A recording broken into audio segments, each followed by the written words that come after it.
What's going on over there? Work. Good morning, everybody. I'm Ed Parcaut here with Mike Kelly, Real Estate Jerky Daily. How's it going, Mr. Mike? Good. I'm actually reading a little something and making sure I'm in the right spot for later. You are. You're here doing the recording. Here I am. No, I mean on the page. I know. I'm just messing with you. Hey, what is going on with the bond market? I know the Dow's down 140 some points. What? Can't always be up. No, that's what my wife says. 10-year is at 3.965. I'm sorry, 3.9665. So that's lower than we were before the Fed, right? But not 3.65 yet. We're getting closer though. We are only about 31 basis points away, or 41 basis points away. Last time I went to school, it should be. It should be a feel good moment. It's getting there, but everybody's like, okay, it's gonna get better. Everybody's waiting until like the middle of November, whenever the tariff things happen. Oh, and that's where the actual bond market is, and stock market and everything else. What do I have today? I don't know. That's the wrong page. I gotta stop doing work as I start this stuff. Let's see here. Why don't you do the numbers, then I'll get into. I could do the numbers. All Watch the number. Here's the nurbers. Dude, did you know it's day 22 of government shutdown? Yeah. Day 22. This is going to be the second longest in history right now. Yeah. What's the longest in history? I don't know. They talk about this being the second longest, but they don't say what the longest is. It must be over 22 days. 808 active listings in Stanislaus County that are single-family homes, condominiums, or townhomes.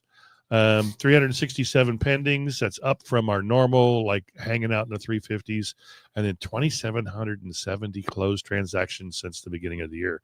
I think that puts us right around 290, 292. That's math in my head. Could be wrong. I've been wrong before.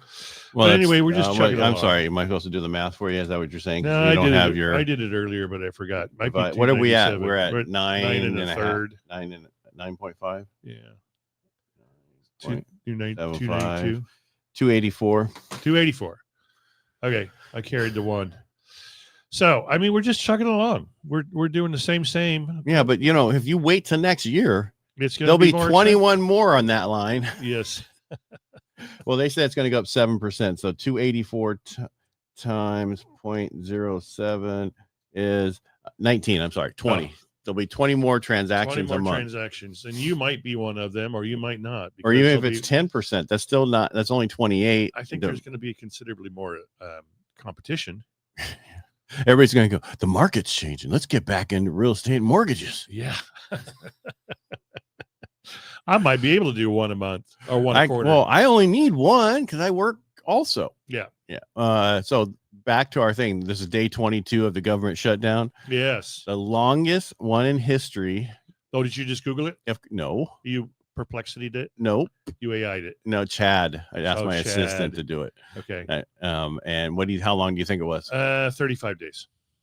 You looked it up. No, I didn't. Exactly 35 days from December 22nd, 2018 to January 25, 2019. Wow. Do you know who the president was at the time? Obama. No, Donald Trump. Cause a standoff over funding for border wall between U.S. and Mexico. Agencies were affected. About a quarter of federal government, including Homeland Security, Justice, Ag, and State Department, impact. There was 800,000 federal workers were furloughed or worked without pay.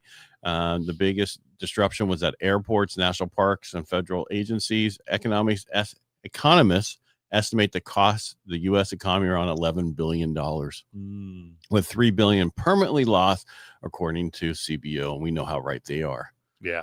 All the time. Yeah. So that's there we go. We still have. Well, maybe Schumer. We still have 13 more days to max out and see if we can beat it. He just wants to beat the record. Oh, yeah. Because then it can be in the Guinness Book of World Records for the longest government shutdown on record. On his way out, he helped create the longest shutdown in history. Yeah.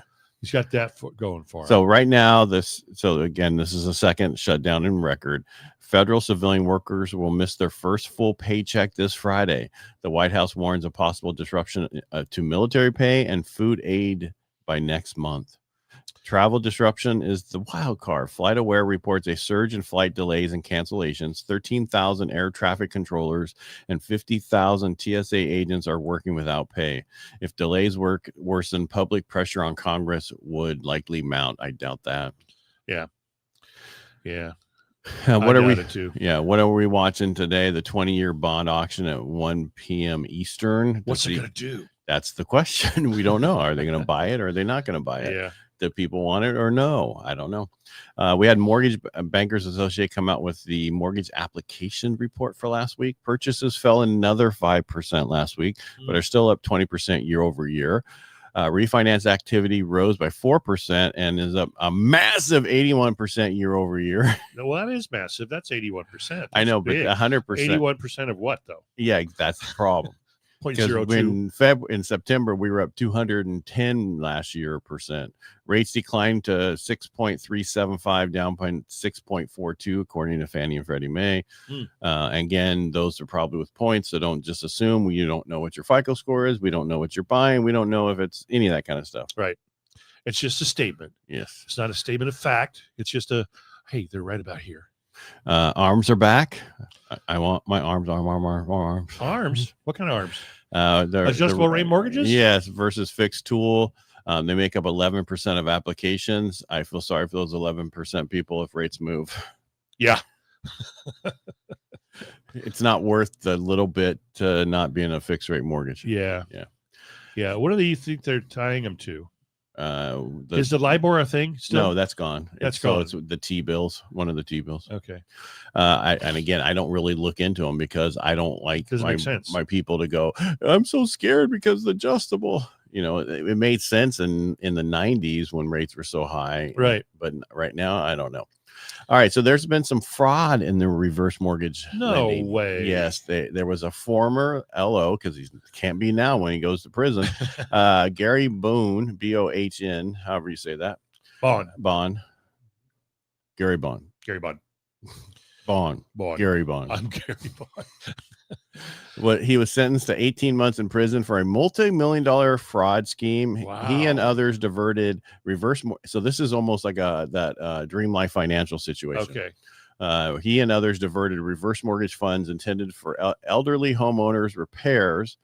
Mark Stephen Diamond, the scheme ringleader, is serving 17 years and owes $2.7 million in restitution. Wow. Where they would just get the people to cut the checks directly to them instead of to the saying they're going to disperse funds as or I don't know the whole thing. I didn't get all the way into. I just know that the money from escrow needs to go to the borrower, period. Yep. If any escrow officer is allowing the money to go to somebody else, then that's on, especially the mortgage company overseeing. You would think they were part of the ring, because that's what happened with the Dream Life financial situation. You had Alliance Title. Who's Alliance Title? That's right, they're gone. Yeah, they went bye.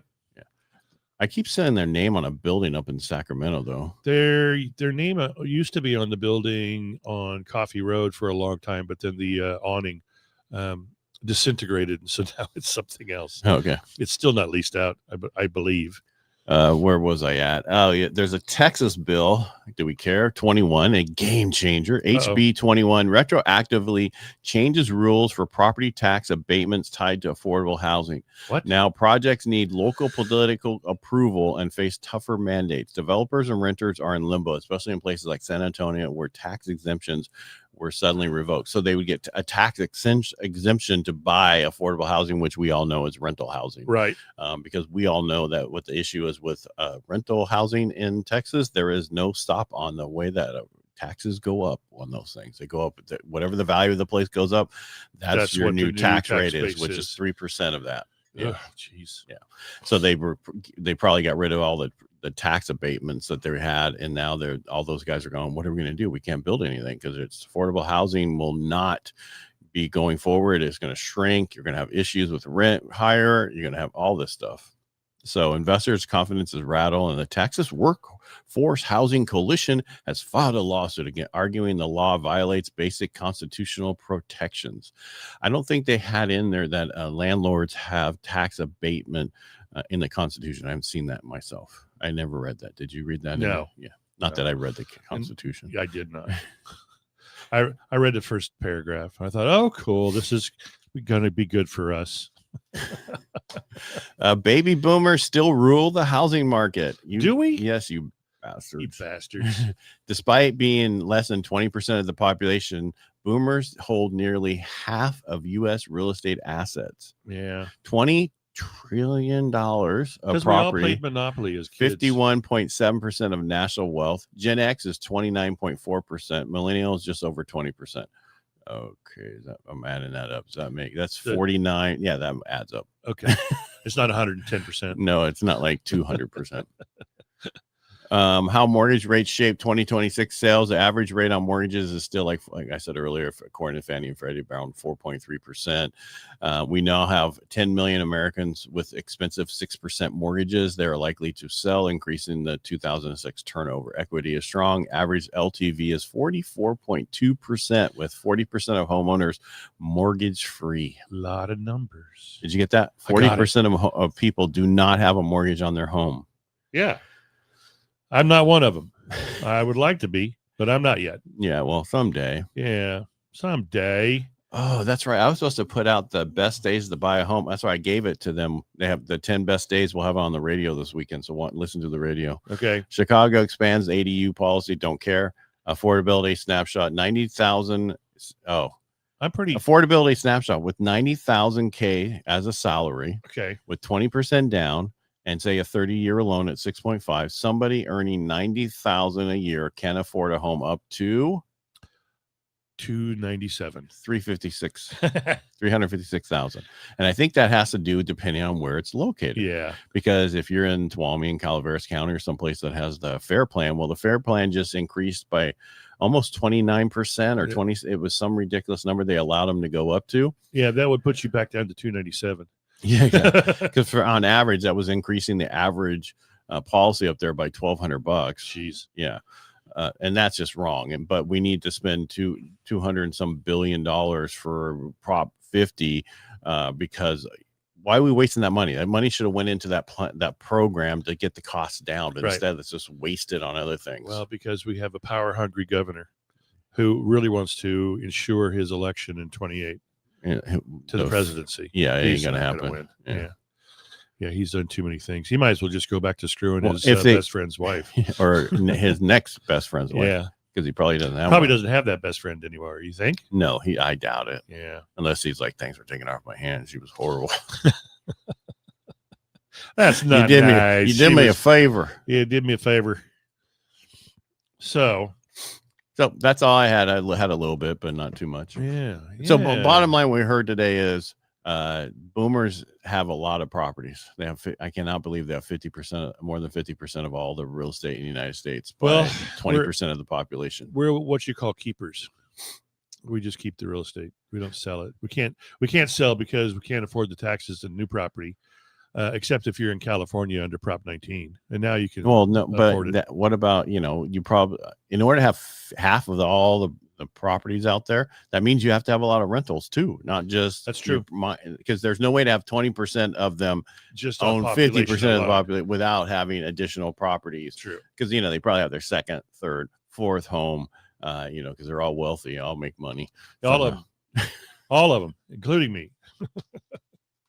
Nothing ever happened to him in that period of time. Yeah. Now, one of my Gen X's or whatever, my period of time in this mortgage industry, I've had more problems in the past 20 some years than they've had in the whole history of having mortgages. We had great recession, and then we had a pandemic. We also had in the 90s a couple things.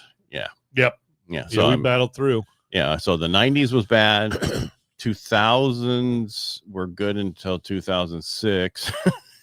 And then we were doing stuff, but the problem was we were doing a ton, but it were so small that you had to do a ton. 20 just to get a normal paycheck. Right. Yeah. I do not miss those $1,700 commission checks. What did you sell? Not much. I sold a lot. I sold 20. Yeah. Yeah, it's like selling those manufactured homes. I always love those checks. Not that I never did one, but people are complaining about them all the time. Yeah. But right now is a great time to buy. I got clients jumping into properties right now, especially if there's more HUD. There's more HUD repos right now than I've seen in a while. Sad thing is, a lot of my buyers that didn't reverse jump mortgage. That didn't jump in I would say in 21 and 22. It was difficult to find a $400,000 home that was in a great area then, and it's more difficult now. And they're still stuck at that purchase price. Right. And they're stuck. And we just told you, they don't make 90, they make 90,000. They don't make 120. Right. Well, prior, like during those 3 years during the pandemic, when they should have bought, it was only like 65, 70,000. Right. Right. And that means anybody could buy. Yeah. And that's when you buy it's not the perfect house. It doesn't have everything you want, but it's got most of the things that you want. And it's a stepping stone to the next one. I know, but people, be careful in neighborhoods too. You gotta live there. Do. That's telling us it's time to go. Okay. Bye. We've been on here for 20 minutes. Oh, my Lord. 15:35. Okay. All right, everybody, make it a great day. Hope we gave you a little bit of knowledge. Yeah. And if you don't want to make it a great day, make it a great day. Yeah, just do it anyway. Yeah. I don't want to hear it. Jeez. All right, we'll talk to you tomorrow. And Bye. we were slow on getting the podcast up this week because the podcast person unfortunately had some other stuff to do. What? Yeah, and I got 3 transactions I got to work on as soon as we're done. Oh, braggart. I'm bragging. It's I'm one of so those things happy you're for waiting you. and waiting, and then all of a sudden, Boom. and then you got to do them all because Yeah. Marcia's got to do her marathon this weekend. Yeah. So I got to go. Well, whenever you have to leave, that's when you start getting the business. Right. So that's why I'm like, I'm going to start leaving every week. Everybody make it a great day. We'll Make your talk to you life tomorrow. better. Okay, All right, bye. bye.